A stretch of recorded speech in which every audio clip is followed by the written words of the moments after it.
Donc, on va passer à notre toute dernière table ronde. Une table ronde sur le sujet de l'évolution du mercenariat en Afrique, la recomposition des équilibres géopolitiques et régionaux, dont on a beaucoup parlé tout au long de nos séquences. Eh bien, ils sont particulièrement visibles en Afrique.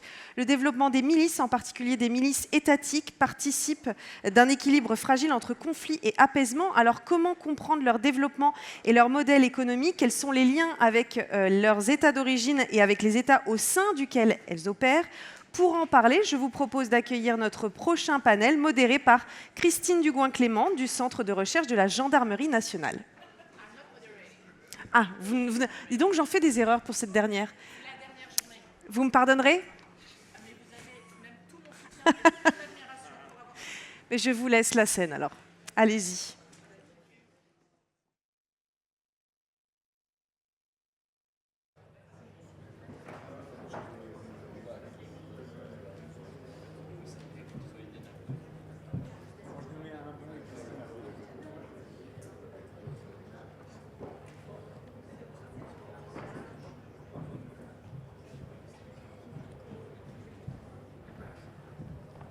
Allô, allô.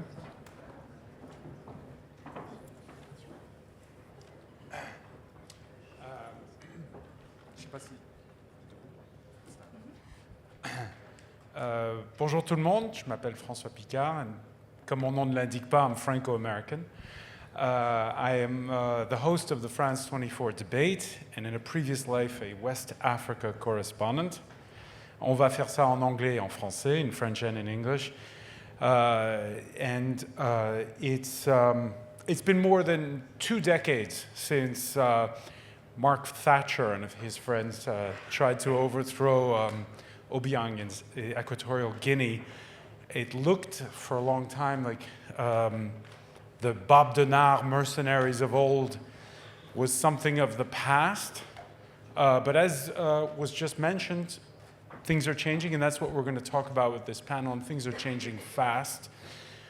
And so I want to have the panel perhaps introduce themselves. Just a brief introduction, une introduction de chacun, et puis après on va faire le tour de table. On va commencer par toi, Yann. Merci beaucoup. Je suis premièrement très heureux de pouvoir faire le panel en français. J'ai fait les autres en anglais, mais évidemment, en tant que Québécois, ça fait toujours plaisir en France de parler en français. Oui, mon nom est Yann Saint-Pierre, je suis le PDG consultant antiterroriste du Modern Security Consulting Group. On est basé à Berlin. Et la raison pour laquelle on a focalisé notre travail sur les mercenaires au cours des 10 dernières années, c'est qu'il y a évidemment un volet contre-terroriste, particulièrement en Afrique de l'Ouest. Et donc, je vais adresser un peu ce sujet-là au cours des prochaines minutes. Bonjour, donc je suis Aurore Garnier, je suis la PDG d'un groupe qui s'appelle ISAO. Donc c'est un groupe dédié aux questions de gestion des risques, de sûreté et de sécurité. Nous sommes basés à Abidjan et nous couvrons l'Afrique de l'Ouest et l'Afrique centrale. Donc moi j'y suis depuis 2013. Je dirige le groupe et je suis franco-ivoirienne. Yeah. Good afternoon, everyone. Thank you for joining. My name is Anu Adeye. I'll be speaking in English, as you can tell.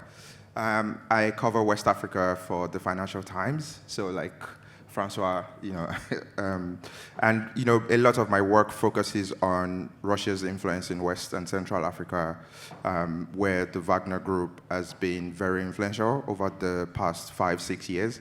And in a previous life, I was at Chatham House, where I was working on Russia-Africa relations. So my conversation this afternoon will focus on the political context of why Russian mercenaries have been able to gain ground in West Africa. Hello, I will speak in English with a French accent, just to vary. My name is Lou Osborne, so I'm an investigator at the investigative collective project called All Eyes on Wagner. So as the name is in the title, I'm going to focus mainly on Wagner and its new iteration and legacy on the African continent, but we look at them as well in Russia, in Syria, everywhere they go. Bonjour à tous, j'ai décidé de ne pas vous imposer mon accent français.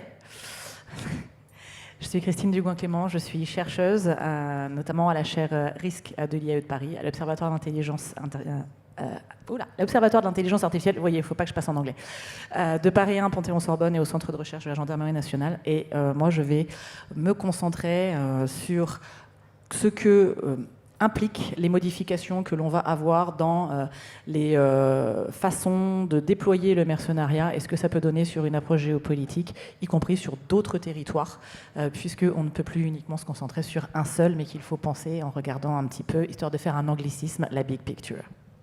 Voilà, et on va commencer avec Yann qui va un peu nous parler des définitions, parce que ce qu'on s'aperçoit, c'est que quand on parle du mot mercenaire, il y a beaucoup de zones grises, ça passe du simple gardiennage. Parfois, on peut même se poser la question, quand un État comme le Rwanda envoie des troupes au Mozambique pour protéger une zone où il y a des puits pétroliers, est-ce que ça, c'est du mercenariat ou est-ce que c'est des accords de défense bilatérales? Donc, Yann, un peu à nous définir quels sont les termes et les usages quand on dit le mot mercenaire. Oui, je vais essayer d'utiliser, de rendre pas ça trop académique, très Larousse, structuré. Non, mais en fait, le problème principal, si on parle de mercenaires, en fait, le terme moderne, on parle de société militaire privée ou de société de sécurité privée. En anglais, ce serait PMC, Private Military Contractors, Private Security Contractors. Et on se retrouve évidemment dans une situation, c'est très, très subjectif. J'étais en début de semaine encore dans un débat où justement c'était la question, il y avait des anciens mercenaires ou des mercenaires qui disaient non, mais nous on est des mercenaires, mais on est contractés de telle façon, donc nous on se voit plutôt comme des gens légitimes. Pourquoi cette définition-là elle a une importance? C'est que le terme Private Military Contractors ou le terme société militaire privée, tant l'ONU que dans la définition juridique, elle implique plusieurs restrictions. Il peut y avoir des crimes de guerre, il peut y avoir vraiment, c'est géré d'un point de vue militaire. Société de sécurité privée, là, on parle de gardiennage. Et souvent, les compagnies, Wagner est excellent pour ça, mais il y a d'autres compagnies aussi, qui utilisent, ils disent, bon, en fait, on est une compagnie de sécurité privée, on ne fournit pas de militaires, et ça permet une certaine couverture légale pour agir en tant que contracteur privé, mais dans une bulle légale qui promet une protection. En anglais, il y a encore plus d'acronymes. Il y a quelqu'un récemment, un expert américain, qui disait, moi, je les appelle quasi-state military groups, des organisations militaires presque étatiques. Moi, à l'interne, je préfère les appeler les PPMC, Private Public Military Contractors, parce que ce qui s'est développé au cours des dernières années, c'est un système. Donc, on voit vraiment que le volet sécuritaire est devenu secondaire, et ça change beaucoup la nature de ces entités-là, dans la mesure où on demande maintenant aux contracteurs d'avoir un volet politique, d'avoir un volet économique, un volet culturel, ce qui change en même temps la nature du mandat. Et donc, ça brouille encore plus la question des définitions, mais je crois qu'aujourd'hui, c'est vraiment les deux volets clés pour notre discussion, c'est vraiment les sociétés militaires privées et sociétés de sécurité privée, parce que c'est vraiment cette zone grise-là qui définit ce qu'on voit, l'émergence non seulement des sociétés en Afrique, mais des sociétés militaires en Afrique, mais en Asie centrale, en Amérique latine et ailleurs. Voilà, et donc cette question de quand est-ce que c'est une couverture et quand est-ce que c'est en fait vraiment un travail de sécurisation pour des intérêts privés. Donc, Aurore, comme vous avez expliqué au début, vous êtes sur le terrain puisque vous êtes basé et vous travaillez à Abidjan. Oui, tout à fait. Je vous remercie. Je remercie Christine d'ailleurs pour l'invitation. C'est vrai que moi, j'ai pas du tout un profil académique. En revanche, je suis en Côte d'Ivoire et en Afrique depuis assez longtemps pour voir un peu l'évolution. Et pour moi, il est important de noter qu'on voit sur la partie gardiennage, on voit aujourd'hui arriver de nouveaux acteurs. On a parlé tout à l'heure des sociétés turques, par exemple. Ou d'autres nationalités. Donc on sent bien qu'il y a un mouvement de privatisation de la violence, mais on peut le dire de tout un tas de choses. Après, c'est où on met le curseur et où est l'éthique dans tout ça, etc. Quand on parle des volontaires à qui on demande de sécuriser des zones, c'est un vrai sujet, c'est-à-dire que c'est une défaite, quelque part, de la capacité à assurer soi-même la sécurité de son territoire. Mais on peut prendre d'autres exemples. Je prends souvent l'exemple de African Park. African Park est une association sud-africaine. Alors, pas de lien avéré avec Executive Outcomes, mais c'est quand même une société qui vient manager des réserves naturelles ou des parcs et qui a des capacités coercitives sur ces territoires. Ils font du renseignement, ils ont des vecteurs aériens, ils ont des rangers, donc ils ont la capacité d'arrêter, etc., et de se battre sur le terrain. Et évidemment, au départ, c'est contre le baconnage, mais aujourd'hui, on le voit bien, c'est davantage contre les groupes terroristes. Donc en fait, il y a vraiment cette sorte de modification et de changement vers davantage d'entités privées, quelle que soit la forme, gardiennage ou autre, ou protection de l'environnement. Et ce qui est intéressant aussi dans les choses que moi j'observe, c'est le mercenariat indigène, endogène. C'est-à-dire, aujourd'hui, on le voit bien, on a eu le cas au Soudan, bien sûr, mais on l'a ailleurs, des Tchadiens, des Centrafricains, des Libyens, qui viennent se positionner en tant que groupe d'opportunité pour le mercenariat. Intéressant. Anu Adeoye, so let's cut to the chase here, because we're asking, are these security companies working, as Jan was saying at the beginning, in the private sector, or is there a reason of state behind them?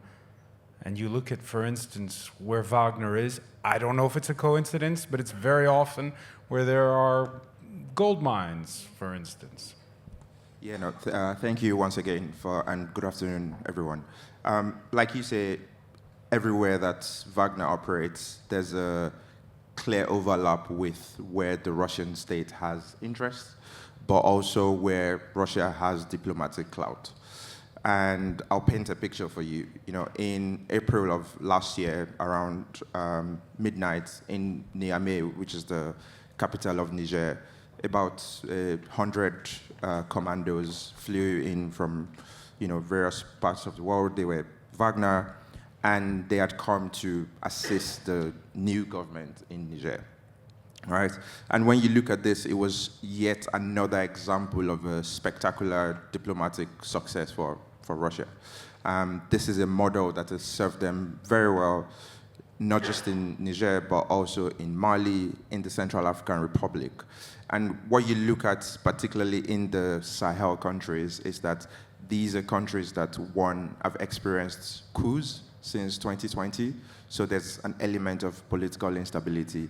But prior to that, there was, a crisis of fundamentalism that's been going on pretty much for more than a decade now.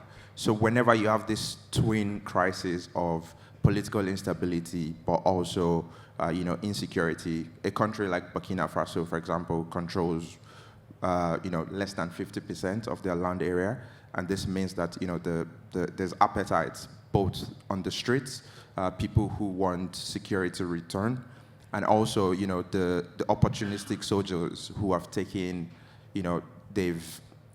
who have done coups in their country, right? So I think for Russia, the thing that works perfectly for them is that they want to challenge the West in these parts of Africa. Particularly, these are countries that are ex-French colonies, right? And for a long time, the principle of Francafrique, where French, Paris was basically a security and diplomatic guarantor for a number of African leaders, did not sit well with many people in these countries, right?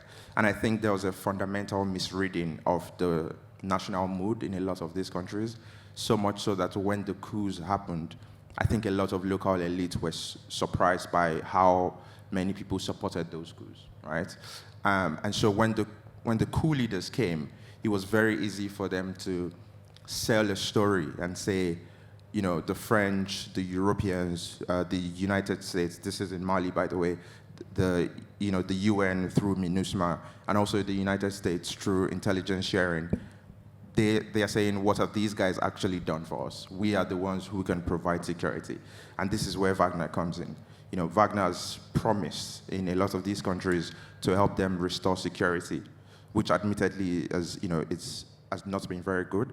But ultimately, if you look at the data, and I think Lou can talk about this, if you look at the data, it will show you that security has actually gotten worse since Wagner arrived in those countries. But just to kind of bring it all together, as you say, there's commercial interest for these groups.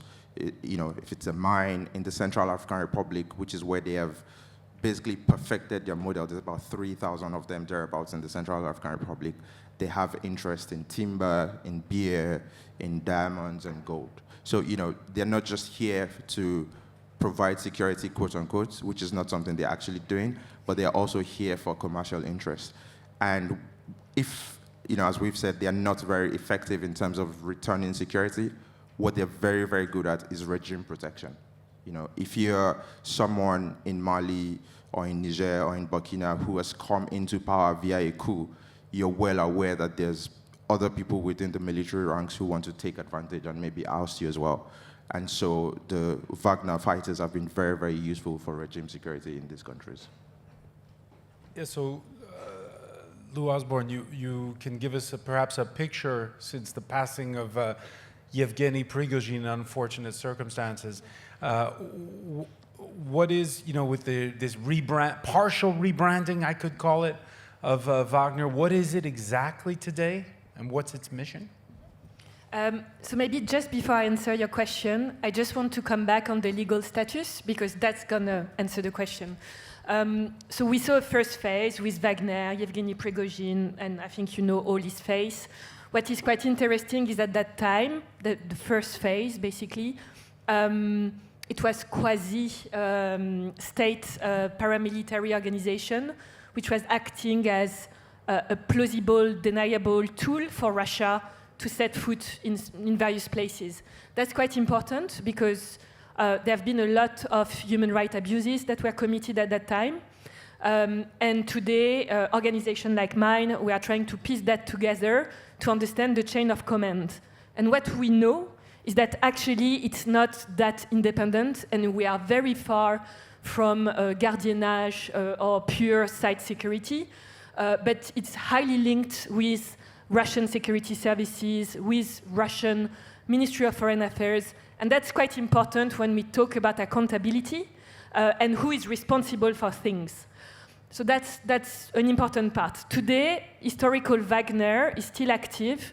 It's authorized to operate in place like CAR, the Central African Republic, which is quite an interesting model because there, not only they have sold security, regime protection, but I think what is very important to tell as well is how they have kind of penetrating the Central African state in itself. Today they have offices in ministries. So for a country that is taken those services, they actually give much more than what I guess they intended at the start. So they're still operating there and still a little bit in Mali. But if you follow the news, last year in August, they actually faced quite a big failure in northern Mali, in Tinzaouattine, where they had a lot of casualties.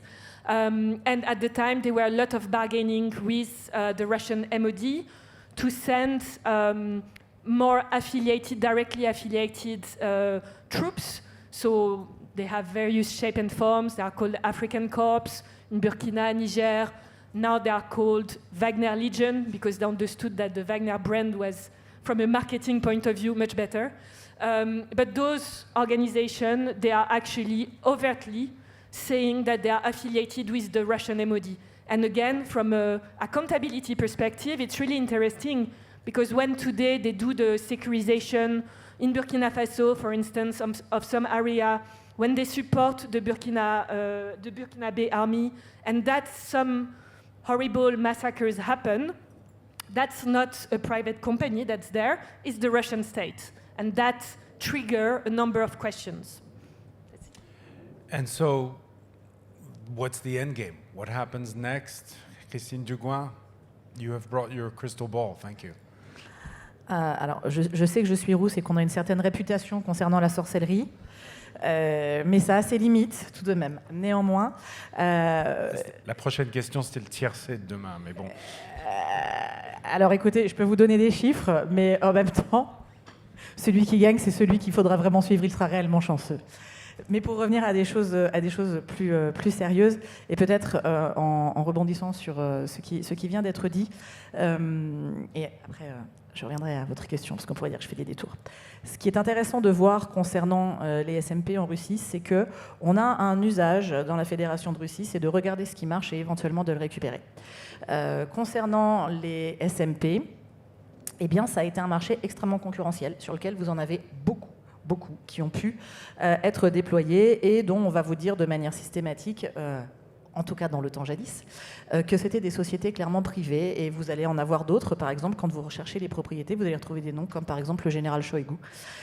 Donc on peut un petit peu douter de l'autonomie réelle de ce genre de structure-là.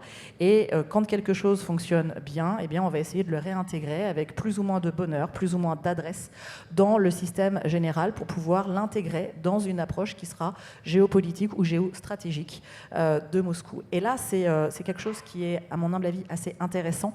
C'est que ce que l'on peut voir, c'est que ces déploiements sont rentrés dans une approche beaucoup plus globale. A été évoqué le fait de pouvoir retrouver des financements qui permettent aussi de contourner les sanctions, qui permettent aussi d'arriver à avoir un système de propre financement. Et là, on a deux niveaux au niveau du financement. On va avoir quelque part un format à très grande échelle, et là on va reparler, vous avez évoqué les produits miniers par exemple, ce genre de choses, et puis il y a des choses qui sont à plus petite échelle, quasiment plus près d'une forme d'économie vivrière, qui permettent de nourrir le système local.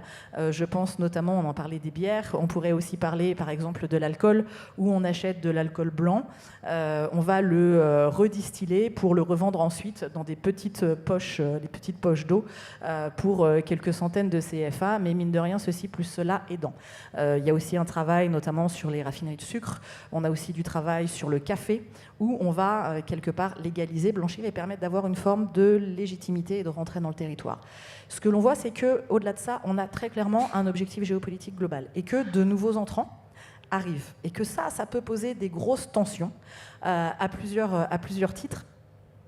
Par exemple, si on prend l'exemple chinois, que je ne développerai pas plus précisément sur ce sujet-là, mais ce qui est intéressant, c'est de regarder que là, malgré l'amitié des peuples éternels qui ont pu être prônés par les présidents Poutine et Xi Jinping, ce que l'on voit, c'est qu'on risque d'avoir un affrontement. Parce que quand vous allez avoir des structures chinoises dont la qualité peut être sujet à débat, eh bien, mine de rien, ça peut permettre de faire un blocage pour les gains territoriaux qui seraient faits par les Russes. En tout cas, ça devient un point gênant. Et c'est d'autant plus gênant que ce travail-là, c'est quelque part peut-être un moyen de se faire la main pour aller se déployer sur d'autres territoires qui sont beaucoup plus sensibles pour la Russie. Par exemple, l'Asie centrale, où là, on va avoir des affrontements géopolitiques extrêmement importants. C'est pour ça que je disais que parfois, même si on est tenté, il faut essayer d'aller regarder et de voir les différents points et de faire des lignes au milieu. C'est des choses que l'on va retrouver et qui peuvent être sensibles aussi dans la relation entre l'Inde et la Chine, qui expliquent que l'implémentation de ce type de structure peut poser de grosses problématiques dans le déploiement d'une relation commerciale avec des sociétés indiennes. Donc il y a tout cela qui va se jouer et qui peut avoir des impacts qui sont au-delà des frontières des pays où ces structures sont déployées. Et qui vont se déployer au-delà. On a eu donc deux exemples. Je vais peut-être poser la question à Yann, comme ça on va faire le tour. Puis après, on va ouvrir à la salle. On a eu l'exemple sud-africain que vous avez donné tout à l'heure, Aurore. L'exemple des Chinois. Qui sont les autres nouveaux concurrents, on va dire, Yann? Nouveau, comme je dis, ce que mes collègues sur le panel ont très bien dit, c'est qu'on parle maintenant d'un système, et d'un système qui fait des émules. Et bon, si on prend l'exemple turc, dont la compagnie phare, c'est Sadat, dont le dirigeant est très proche d'Erdogan en Turquie, dont les mandats sont définis par l'État turc. C'est un acteur, par contre, qui est actif depuis 13 ans, mais qui a une approche complètement différente. On voit l'émergence, Christine parlait de la Chine. Le modèle chinois, en ce qui concerne les SMP, c'est un modèle qui date de 5 ans. Parce que avant ça, ils sous-traitaient beaucoup à des compagnies. Eric Prince, qui a commencé avec Executive Outcomes, puis qui est maintenant Academia, puis toutes les autres variantes. Il était un grand client, ou un de ses clients principaux, c'était la Chine. Mais maintenant, les Chinois ont décidé, justement en réaction aux agressions russes, notamment en Afrique, qu'ils doivent se protéger mieux. Et soudainement, ils ont quintuplé, sextuplé leur présence militaire en ayant leur propre société militaire. Et un peu le modèle Wagner de 2013-2014, ils pisent directement dans l'armée populaire chinoise. Ce que Wagner faisait à l'époque, il allait directement dans l'armée russe. Et ça change soudainement la dynamique. Bon, le niveau de compétence est très différent, mais néanmoins, on voit soudainement un changement, du moins un nouveau type de dynamique dans la géopolitique. Et la particularité, par exemple, avec la Chine, c'est que c'est plus un test en Afrique parce que, comme Christine a mentionné, le vrai but, c'est l'Asie centrale. On parlait aussi, les États du Golfe. Ce que les Émirats arabes unis, l'Arabie saoudite financent comme société militaire privée et société de sécurité privée, c'est immense. Il y a un modèle moins connu mais il est africain, c'est le modèle rwandais.